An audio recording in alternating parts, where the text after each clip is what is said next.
Faz 3 anos desde que eu parei de fumar. Eu achei que parar de fumar seria a coisa mais difícil que eu ia fazer. Mas faz 3 anos desde que eu parei. É como se eu nunca tivesse fumado. Como se eu nunca tivesse sido fumante. Olá, pessoal. Ai, que saudade de vocês. Como é que vocês estão? Então, hoje eu vou fazer esse vídeo aqui. Tô aqui nesse domingão de feriado pra conversar, pra falar um pouco sobre a minha trajetória e me livrando desses vícios, dessas amarras do mundo, entendeu? Do alcoolismo, do cigarro, me livrando dos vícios da carne, não em relação ao vegetarianismo, falando de sexo, né? Me livrando dos vícios desses pensamentos negativos, né? E como isso, eu estou usando isso para chegar ao meu próximo estágio de evolução espiritual e me livrando do vício da gula para controlar as compulsões alimentares, perder peso e ter uma vida plena, feliz e saudável. Acabei de sair da esteira, fiz 25 minutos. A pessoa que eu fui ganhou muito peso. E agora a pessoa que eu sou tem que assumir a responsabilidade disso e perder. A gente tá nessa batalha aí. Mas vai dar tudo certo. A gente vai vencer com certeza. Viver 90 anos. Viver 90 anos. 80 é muito pouco. Compartilhando a minha experiência e compartilhando as minhas impressões, eu posso ajudar outra pessoa, né, a ter um pouco mais de clareza sobre o que esperar desse processo, se ela quer passar por esse processo de se livrar desses vícios, dessas coisas, e ver assim como que outras pessoas fazem. Porque acho que tem pessoas que falam coisas que não são verdade, tipo, ou na verdade não é nem isso, é que simplificam muito coisas que são complexas, né? As pessoas falam muito de força de vontade, mas força de vontade não tem a ver com o quanto você quer algo, quão dedicado você está a fazer algo, mas tem tudo a ver com a estratégia que você cria, como você transforma o seu ambiente para que você tenha o melhor sucesso possível, né? Por vezes esse é um processo que as pessoas procuram alternativas mais fáceis, né? Elas falam, não quero ter que deixar de andar com os meus amigos alcoólatras. Eu quero continuar indo pro bar todo final de semana. Eu quero continuar tendo a mesma rotina toda noite, mas eu não quero, mas tipo, sem beber, né? Então como que eu faço isso? Não, você não tem como fazer isso. Você tem que criar estratégias para que a sua vida não passe mais por meio daquilo, né? Para que o seu ambiente não seja mais aquilo. Isso é o que é a força de vontade. É para aí que vai a força de vontade, né? Na sua determinação de transformar o seu ambiente, não na sua... não é você estar no mesmo ambiente, tipo, querer mudar a sua cabeça, tá ligado? Então, no caso, por exemplo, quando eu parei de fumar, eu usei a força de vontade para me colocar num espaço onde eu não tinha cigarro. Eu criei um novo espaço onde fumar era um inconveniente. Eu fazia de tudo para que eu comprar cigarro e fumar fosse a coisa mais inconveniente possível. E era nisso que eu colocava toda a minha energia, era nisso que eu colocava todo o meu empenho, né? E não em comprar um maço de cigarro e pensar, não, eu só vou fumar... que era o que eu já fiz muitas vezes. Não, eu só vou fumar 5 cigarros por dia. E aí eu vou fumar um agora de manhã, quando eu acordar. Aí eu vou fumar um outro... Não, isso não funciona. Eu fumava o maço inteiro. Eu podia até fumar 5 cigarros no primeiro dia, mas no segundo eu já fumava o restante do maço.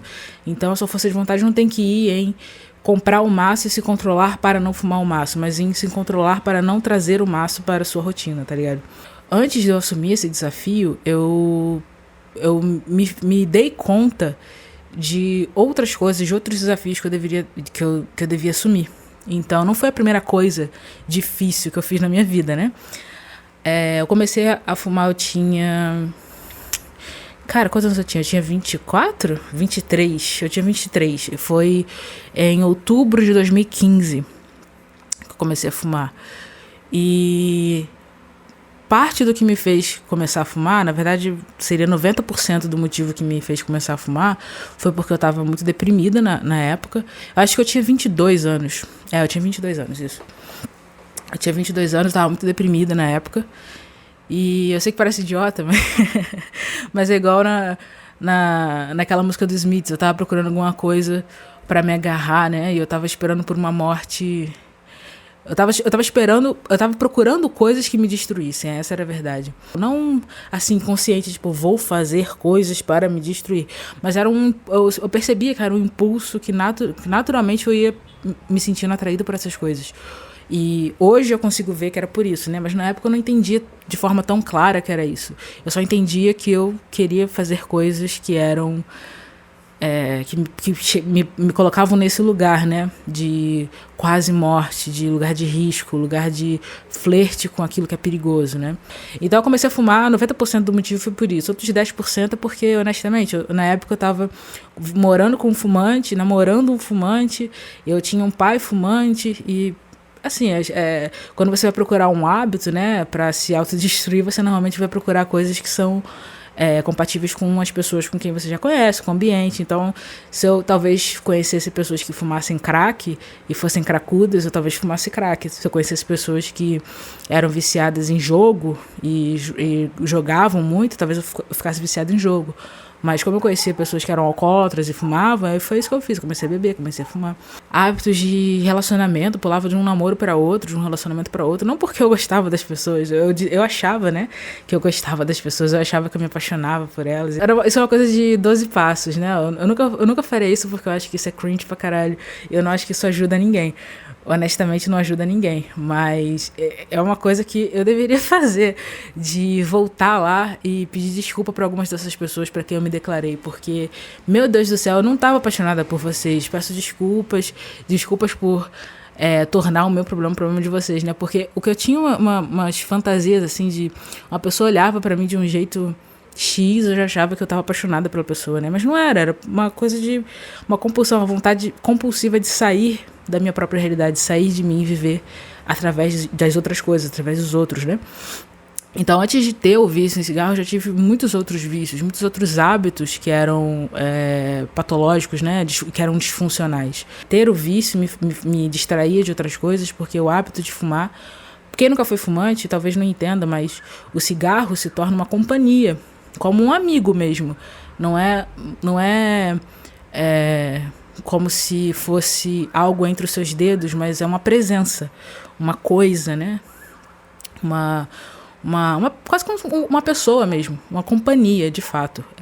Toda vez que você acende um cigarro, não é como se fosse um novo cigarro, mas é como se você estivesse invocando uma mesma presença, que é essa entidade cigarro, né? Essa entidade que é a sua amiga, que é a sua companhia.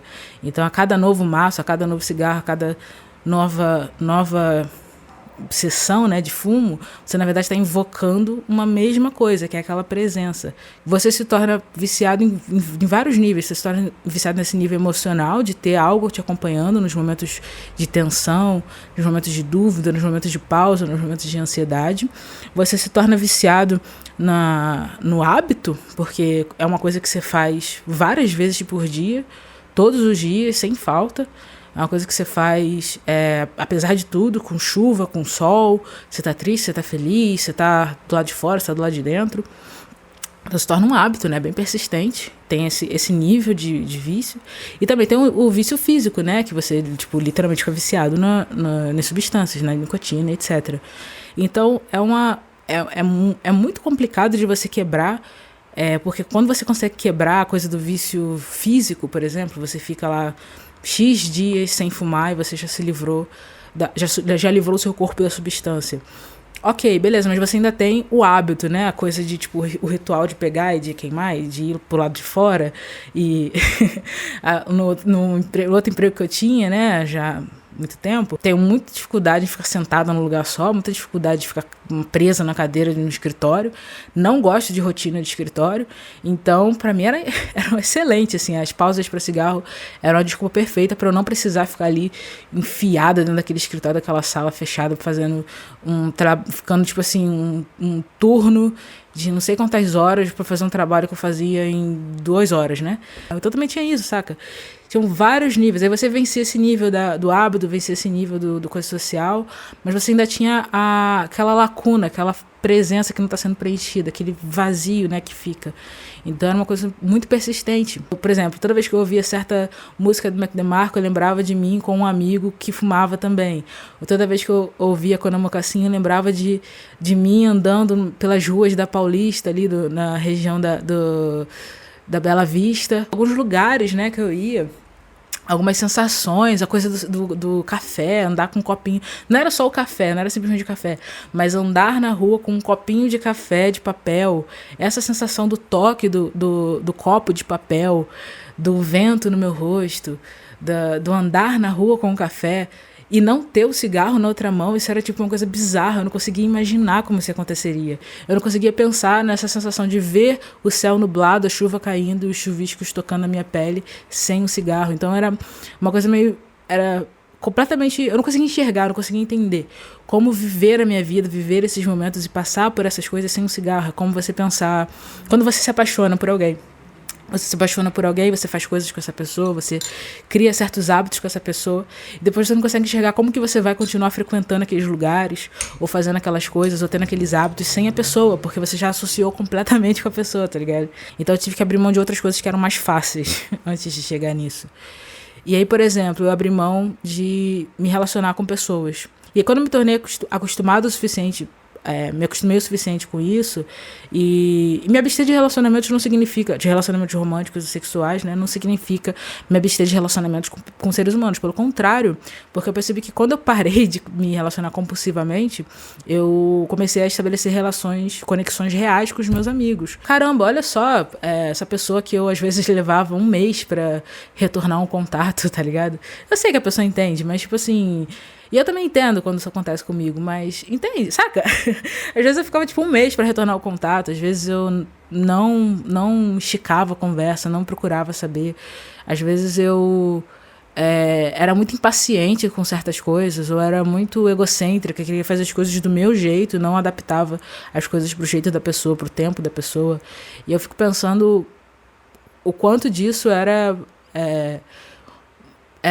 por parte dessa coisa de querer me estufar de relações, né? E não me dedicar a pessoas mesmo, né? Não a servir as pessoas com quem eu tinha uma relação. Depois que eu me acostumei com esse celibato, aí eu falei, eu acho que tá na hora de eu partir pro próximo passo, que é controlar o álcool. Eu não podia ver bebida, que eu já tinha um impulso de pegar, uma coisa tipo, já impulsiva, uma coisa que eu nem pensava, mas tanto é que quando eu parei de beber, eu fazia o mesmo caminho. Eu chegava em casa, descia alguns pontos antes da minha casa, ia até o mercado, comprava uma garrafinha de pinga, daquelas pingas que tem sabor, você tá ligado? Vocês estão ligados, né? Aquelas pinguinhas pequenininha que vem com um monte de corante, com coisa colorida, com sabor, né? Comprar uma garrafinha de pinga e ia pra casa. Ia encher a cara, falava besteira na internet, chorava e ia dormir. Era isso que eu fazia, né? Na minha rotina diária. Aí, quando eu parei, eu parei de beber, não, eu decidi que eu ia parar, eu ainda tinha essas respostas automáticas. Tipo, eu lembro que uma vez eu desci do ponto de ônibus, eu desci no ponto de ônibus do mercado, que eram, tipo, vários pontos antes da minha casa, né? Então não tinha por que eu descer ali, a menos que eu fosse pro mercado. Mas eu não precisava fazer compra, eu já tinha feito compra. E eu me vi assim, meio que automaticamente. Sabe aquelas formigas que são habitadas por um parasita, que fazem elas irem até, até a parte lá da árvore pra transmitir o parasita para outras formigas? É meio isso. Um parasita que tomou conta do meu corpo e foi me levando até o mercado. Aí eu fui andando até o mercado, circulando assim, tipo, meio sem vontade, tá ligado? Automaticamente. E aí eu automaticamente parei na seção de bebidas, eu automaticamente me agachei até as pinguinhas. Aí eu tava lá escolhendo a pinga, aí eu peguei a pinga, eu falei, tem alguma coisa que não tá certa, alguma coisa tá faltando, tô esquecendo alguma coisa. Aí eu me dei conta. Eu não bebo mais. O que eu tô fazendo com essa pinga na mão? Eu não bebo mais. E aí eu botei no lugar e acendi um cigarro. Porque na época eu ainda fumava, né? Aí acendi o cigarro, fui pra casa andando pensando, meu Deus, como são os persistentes esses vícios, né? E não é surpresa quando eu digo que quando eu parei de beber, eu comecei a fumar mais. Eu antes fumava uma coisa de tipo, sei lá, meio maço por dia, que um maço tem 20 cigarros, então meio maço são 10. Eu fumava uma coisa de meio maço por dia. E quando eu parei de beber, eu comecei a fumar, tipo, dois não. Eu comecei primeiro a fumar um maço inteiro por dia, depois fui pra 1,5. Acho que os dias que eu fumei 2 maços por dia eram coisas muito isoladas, assim, eram dias específicos. Em geral, eu fumava, tipo, um maço e meio por dia. Que então daria, tipo, 20 a 30 cigarros por dia, né? E era também isso que me fazia pensar assim, né? Qual é o vício que eu vou usar para substituir esse, né? Nos dias em que eu duvidasse da minha capacidade de alcançar os meus sonhos, de fazer as coisas. Nos dias em que eu lembrasse da minha infância, de tudo que eu não tive, de tudo que eu perdi. No dia que eu lembrasse de todas as pessoas que já me rejeitaram, de todas as vergonhas que eu já passei quando eu tava bêbada, de todas as coisas que eu já falei para as pessoas, de todas as pessoas que eu fui, nos dias que eu me desse conta de quão falha eu sou e de quanto trabalho eu ainda tenho para fazer. O que ia me ajudar a sair dessa fossa, né? O que ia me ajudar a me manter de pé? Eu achava que tinha que ser outra substância, né? Se não é o cigarro, tem que ser alguma outra substância, tem que ser algum outro vício. Porque não é possível encarar isso assim, né? Com a cara limpa. Não é possível encarar isso pura, né? E aí eu também comecei a pensar como eu fazia as coisas que eram difíceis antes. Como que eu conseguia fazer as coisas difíceis? Tinham tantas coisas complicadas que eu ficava pensando, né, que eu consegui conquistar quando eu era mais nova. E por vezes eram coisas que não eram só isso, assim, tipo, um concurso público, uma coisa que você tem uma data limite, né? Era mesmo um modo de fazer as coisas, sabe? Como é que eu fazia isso? E aí eu lembrei que eu não fazia isso de um dia pro outro, eu não fazia isso assim, né?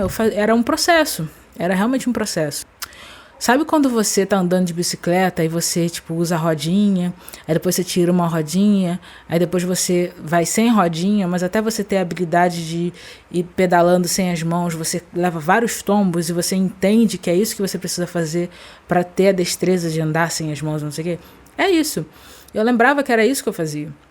E eu fazia isso com muito mais facilidade porque eu não era adulta, porque eu não tinha essas expectativas todas, né? De, você tem que fazer, e tem que ser muito bom, e tem que ser agora, e tem que ser ontem. Porque tem pessoas que são 10 anos mais novas que você e estão fazendo 10 vezes melhor que você, então você tem que ser incrível agora. Não tinha isso, eu só tinha a coisa que eu tenho que fazer. A primeira coisa desse método, né? A primeira coisa que eu fiz foi entender por que agora era pra valer. Fundo do poço, porque o sentimento de tipo, eu não tenho mais nada pra dar, não tenho mais nada que eu queira perder pra essa substância, né? Eu tenho ainda amigos que eu posso perder, eu tenho um emprego que eu posso perder, eu tenho minha juventude que eu posso perder, mas eu não quero perder nada disso pro álcool, eu não acho que vale a pena, eu não acho, eu não quero dar isso pro álcool, eu não, sei lá, era um sentimento de tipo, eu não acho que vale o preço. Eu decidi que tipo, não vale o preço, então se não vale o preço eu preciso parar de fazer negócio, né, com esse cara. E parte disso era justamente porque eu sabia que o problema, aí é o segundo ponto, né, eu cheguei nesse fundo do poço e aí esse fundo do poço, essa realização de que eu não tinha mais nada a perder, me fez me dar conta, me fez realizar que eu não tinha mais nada a receber também. Nada do que o cigarro podia me oferecer ia realmente satisfazer o que eu queria, né? Toda aquela companhia, a companhia que o cigarro podia me oferecer não era realmente a companhia que eu queria, não era realmente o tipo de companhia que eu queria. Todo o conforto que ele podia oferecer vinha acompanhado de tanto problema.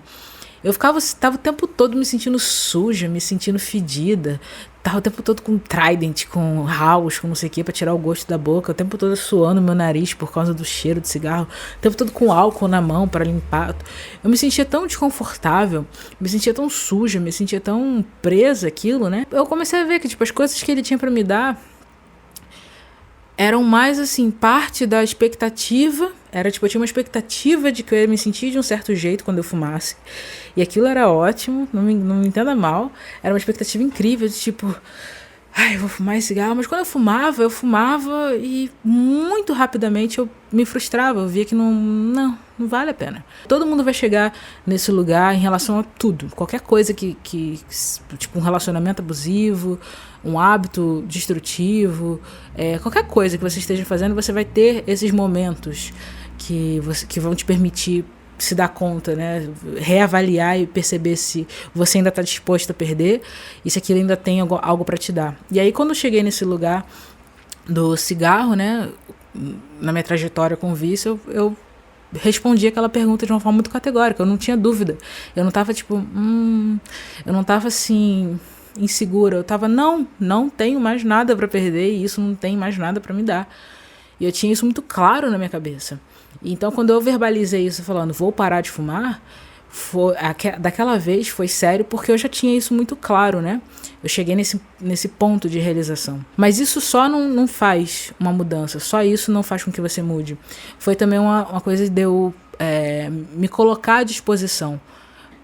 Eu falei, eu aceito o sofrimento, eu aceito o desconforto, eu aceito a abstinência, eu estou à disposição dessa nova coisa, né? Porque eu sabia que as músicas, eu talvez não ia conseguir mais ouvir as músicas que eu ouvia, eu sabia que quando eu fosse olhar o pôr do sol, eu ia sentir um vazio tremendo. Eu aceitei que as coisas iam ser diferentes, eu aceitei que as coisas iam ser mais sem graça. Eu aceitei que eu ia ter que passar por um período de completo desconforto até esse reset para quando as coisas eram sem o cigarro.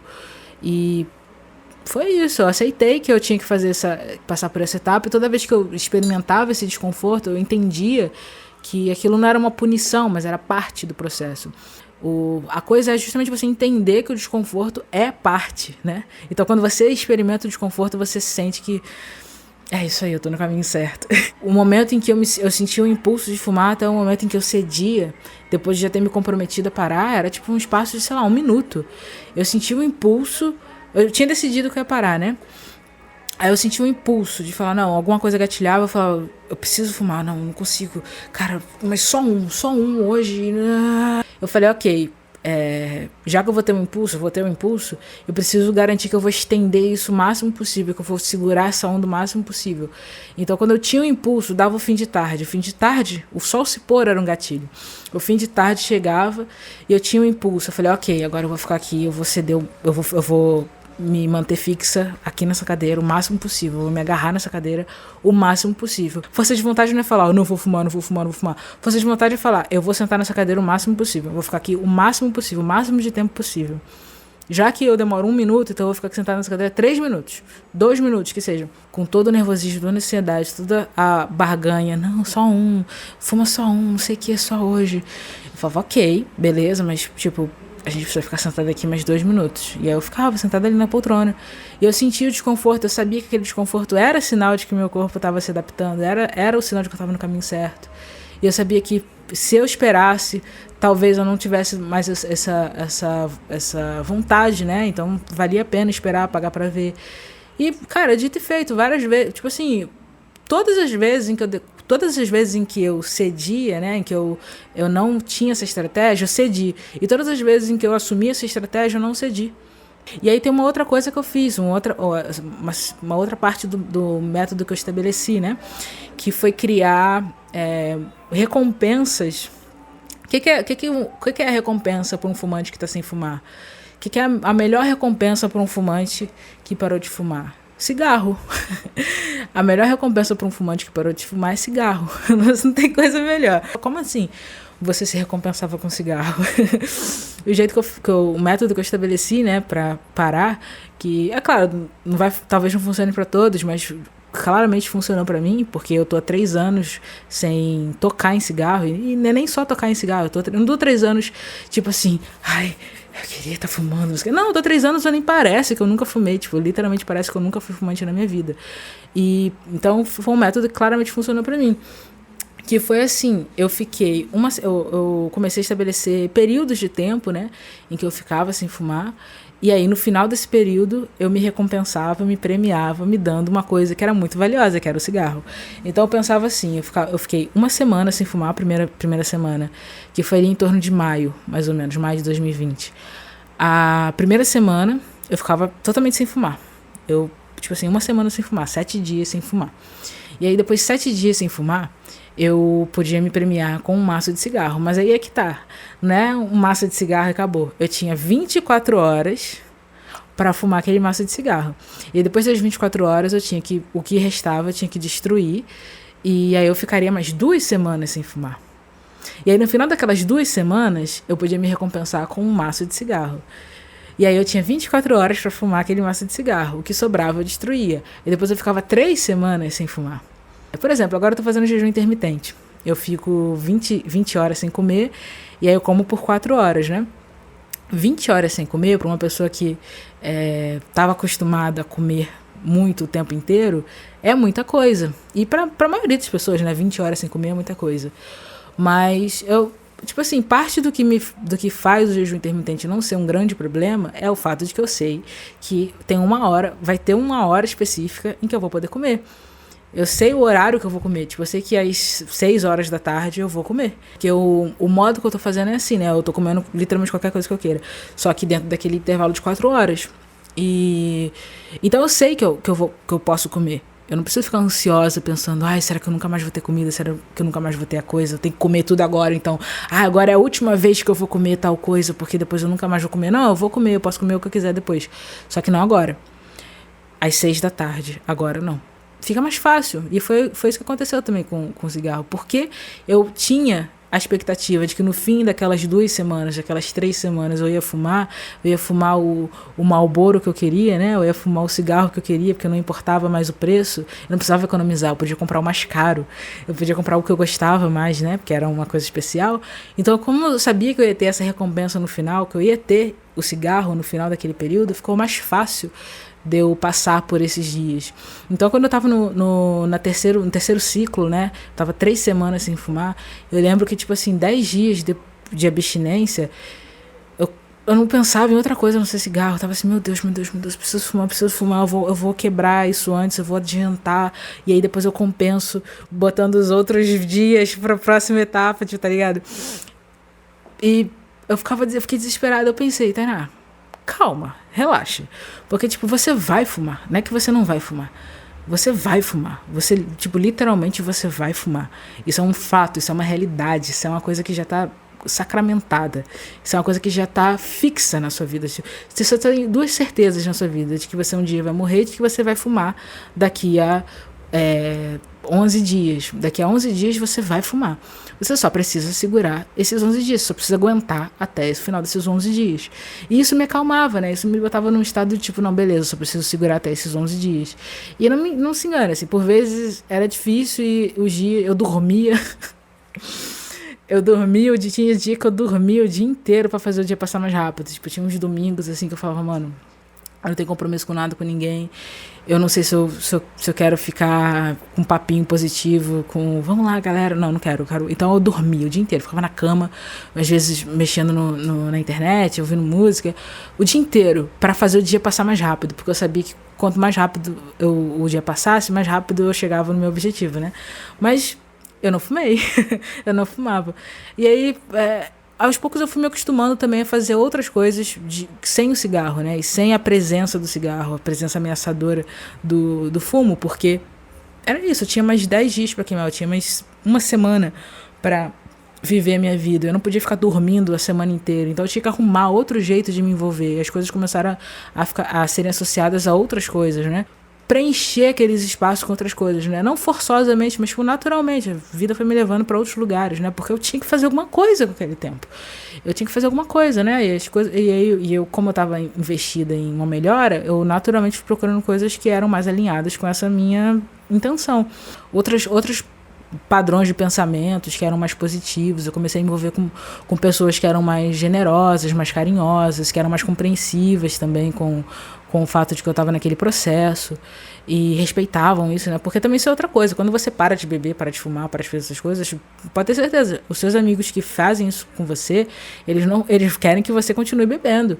Eles querem que você continue fumando, né? E eu tive que aprender a entender que isso também era parte, né? Essa resistência das outras pessoas também é parte dessa mudança. Você tem que estar disposto a isso também, né? Disposto a assumir que algumas pessoas queridas à sua volta não vão com você, né? Elas não vão para o próximo passo com você. Você vai ter que estabelecer uma distância delas. E aí, quando eu estava nesse processo, assim, quando eu estava no 4º ciclo, eu supostamente deveria ficar 4 semanas, né? Sem fumar. Tipo, honestamente, quando chegou o dia, eu não estava mais afim.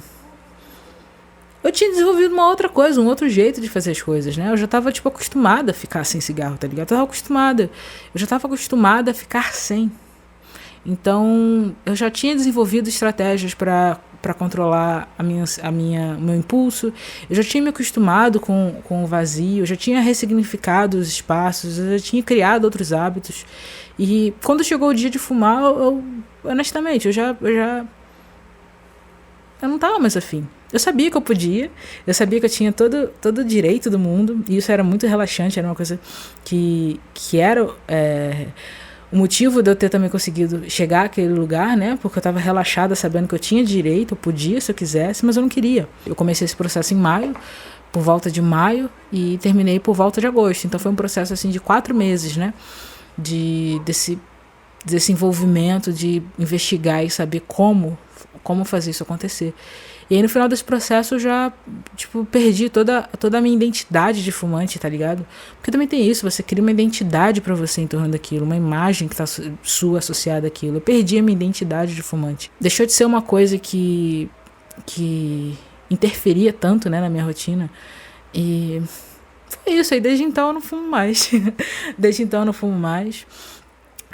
Vale dizer também que durante esse processo, até o momento em que eu decidi ali mesmo que eu ia parar, né, que eu ia realmente cortar, eu tentei várias estratégias assim pra me desvincular do cigarro. Eu tentei enrolar meus próprios cigarros, quem nunca, né? Eu tentei fumar vape e honestamente, tipo, vape é descolado e dependendo da quantidade de nicotina que você consegue dos líquidos, né, dá o hit que você precisa pra relaxar.